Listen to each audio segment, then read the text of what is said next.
and Jacob Poole rounding out your 37-car grid for this last race of the weekend. The final corner, the final race. Here we go. Time to go racing. 12 to 15 minute sprint. Here we go. Green flag flies in Gridlife Touring Cup race number 4 at Carolina Motorsports Park. A great launch by Morrison into turn 1. He's almost clear of the 98, who slips wide. Here comes Houghton for second. Houghton thinks about that move. Now can he get it done? No, at this point he has to tuck back in again. But Morrison doing what he really needed to do, and he just timed that start beautifully and got a nose ahead, and now leads up into turn 4. Idoc under fire here. To the outside goes Rosenberg into turn 5. He's going to have 3 right-handers. Big slip from Houghton here. And for the lead, here comes Andrew Rains to the inside of Morrison, who slips at turn 6, and Rains takes the lead as they head out of 7. That may have slowed Morrison up enough. Yeah, here comes Houghton.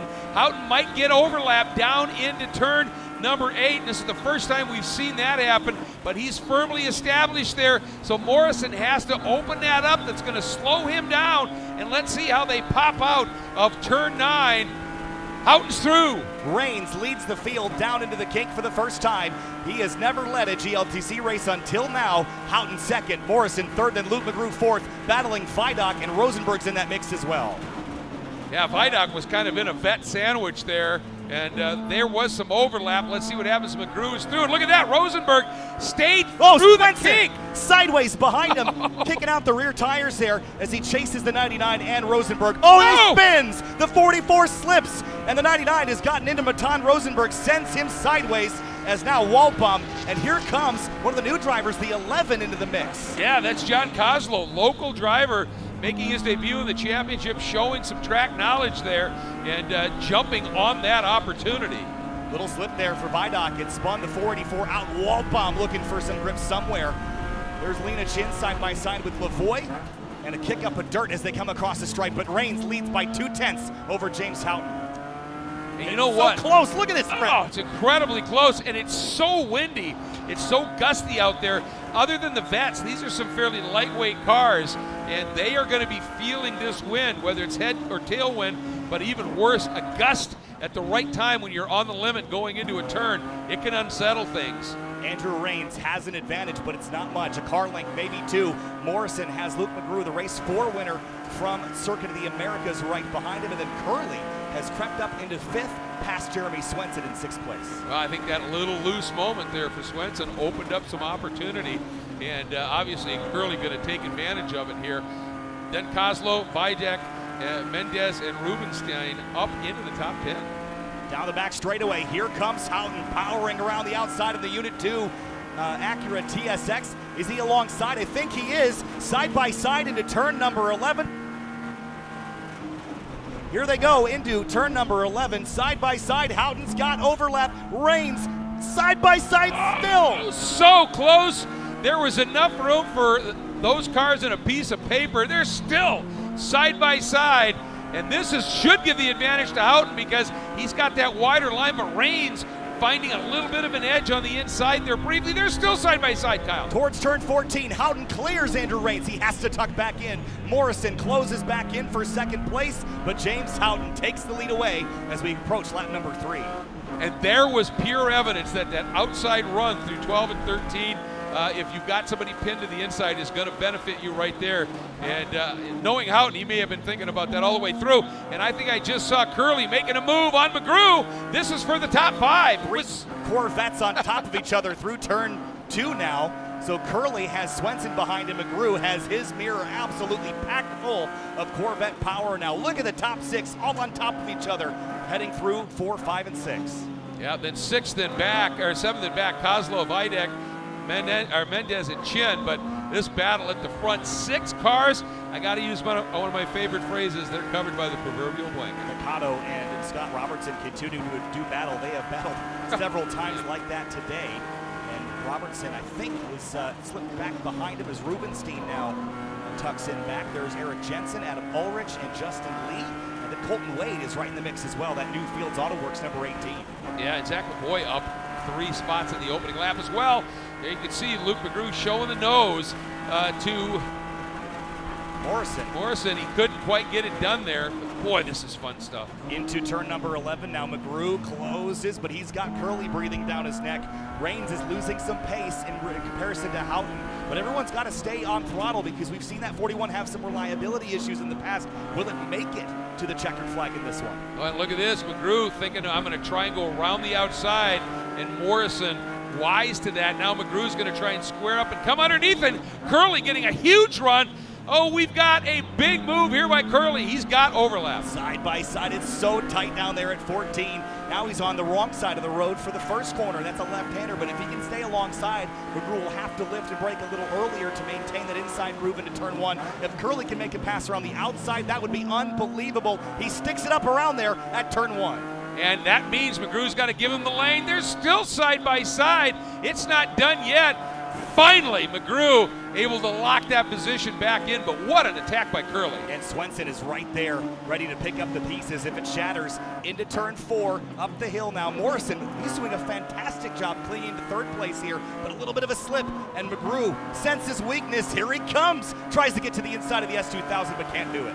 Just can't quite make it work now. Let's see if he's got enough to make anything happen down into turn 8. And Morrison got out of turn 7 nicely and is able to stabilize things just a little bit. But I'll tell you what, every time Morrison looks in his mirrors, you got two Corvettes side by side. He must be thinking, how is that thing even bigger? That wall bomb, by the way, is hit pit lane. He is one lap down, so that's trouble for the number 90 from ASM, who's running front all week long. There's Vidoc in the background chasing Kozlow, but look at this scrap. 4 cars on top of each other for third place, as they head into turn number 11. There's Lena Chin. She's got Tony Marchev. Then it's Lavoie, Mikado, Rubenstein, Scott Robertson, and Adam Ulrich. There's packs of cars everywhere on this track. Yeah, this is just spectacular racing here in these absolutely sunny but very windy conditions here. Mikado chasing, and look at McGrew on the outside of Joel Morrison. He's done a great job trying to stick to the podium. He's still got the inside line, but breaks a little earlier. Luke McGrew takes advantage of it, drives around the outside at 14, and Curley wants it too. And look at Swenson. He was thinking about trying to square up and try and get by him, but now Curley looks down to the inside. Into turn 1, the 71 on the outside, trying to cling to it. He can't. Curley goes through. Now Swenson, the floodgates have opened, and through come the vets. And look how quick McGrew has closed down on Rains. I mean, there was a good 10 car lengths between Rains and McGrew. Oh, slip.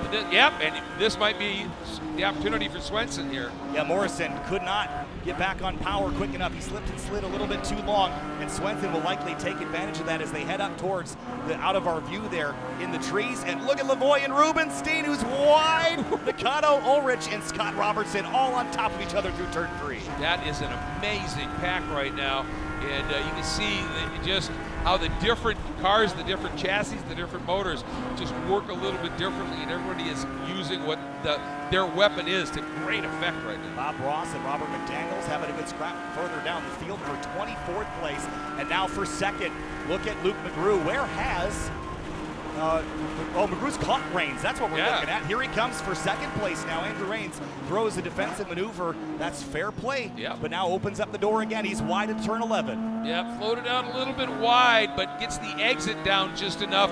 McGrew had to check up, and look at Curley trying to get a little overlap. Oh, he almost was there, Greg. He opened the door, but McGrew throttled up a little bit and was able to re-clear him. 3 Corvettes behind Andrew Rains, who has just got his mirror again packed full of Corvette power. Here comes McGrew to the inside, has a look into turn 14. He's got the overlap here. Rains gives it to him, but he's wide, and there's smoke out of the 98 car. Yes, smoke there is. The Andrew Rains machine. I thought at first that may have been that spray coming up, but then I realized that started before he got to that curb, and here they come. He's still running it hard. Oh, turn 1, it's tight. And Curley trying to cling to the outside, and he will get the pass done, but the 98 is hurting. There is something amiss with this 98 car, and he's on the rumbles. Here comes Swenson. He'll do the same that he did to, I think it was the 71. By the way, where is the 71? Joel Morrison is missing off of the timing tower. He was inside the top 5. He slipped out of turn 3 the last time around. He has now scored, well, he continues to drop down, so he must be off course somewhere. But, there he is on the back straightaway. So he is pulled off with a mechanical issue, which is heartbreaking after the run that he had. What a run he put in. And Swenson was not able to get Rains up into turn 4, and Rains actually opened it up just a little bit, but don't know how long that car is going to be able to continue here. And back in the pack, Erica Jensen in the 184 in a good scrap as well. Here's that battle right now with Rains and Swenson. And Rains, there's still speed in that car. I'm not sure if the smoke is something that they're used to, but certainly doesn't look healthy, but he's just nursing it around as we get under 2 minutes to go here. James Houghton leads by 3 seconds over Luke McGrew, but Swenson keeps the pressure on Andrew Rains and Birmingham Road Race BMW to the inside. He's going to have overlap, but Rains powers out very, very well. I'll tell you what here, that battle between, with McGrew, Curley, and Swenson trying to get around on Rains, that has allowed Houghton to escape up the road.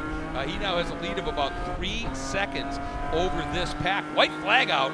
One more boy, this one's flown by. Yeah, it sure has. James Houghton has not won a race since Mid-Ohio Sports Car Course. That was race 2 last August. It's been a little while for the 41, the Unit 2 crew, all the way from Ontario, Canada. Think of that tow down to South Carolina. And he's trying to get it done. Wow, Rains on the limit through 3. Yeah, he knows he's got to just hang on for another 2/3 of a lap here, and he can do it. But McGrew's closing on Houghton. It was 3 seconds last time by. This time 1.4. So McGrew, he just uncorked a lap, fastest lap of the race, a 142.0 to a 143.8 for Houghton.